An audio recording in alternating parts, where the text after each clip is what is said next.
If you've ever made banana pudding cups that turned watery, soggy, or just boring, watch this.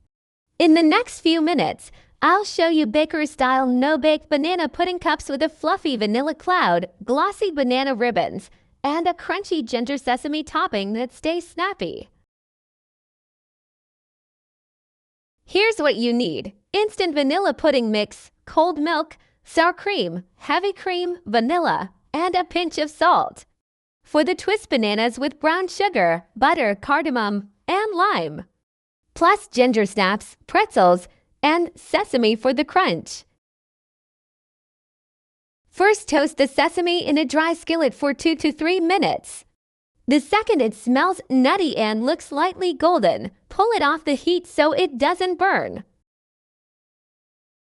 In a bowl, mix ginger-snap crumbs, crushed mini pretzels, and your toasted sesame.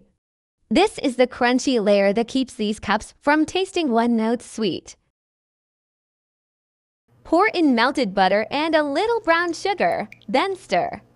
You're aiming for damp sand, moist enough to clump, but still crumbly. Now the game changer: banana ribbons. Melt butter. Add banana slices, then sprinkle brown sugar, cardamom, and a pinch of salt. Cook about 1 to 2 minutes per side until glossy and golden. Off the heat, add lime zest and a little lime juice. That tiny hit of citrus makes the banana flavor pop and helps keep everything tasting fresh.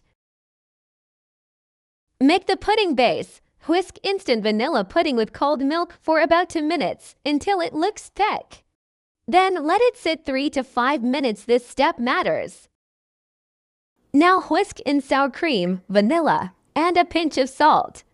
The sour cream adds a light tang so it tastes more like real custard, not straight-up box pudding.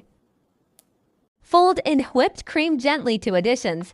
Don't stir aggressively. You want it thick, fluffy, and spoonable, like a vanilla cloud. Layer time: crumble on the bottom, then vanilla cream, then banana ribbons plus a tiny spoon of that glossy syrup. Repeat if your cups allow, and keep the edges clean for that bakery look. Cover and chill for at least 2 hours. 4 is even better. Right before serving, add extra crunch on top so it stays crisp. For more details and exact measurements, check the link in the first pinned comment or visit nobakedessertslab.com.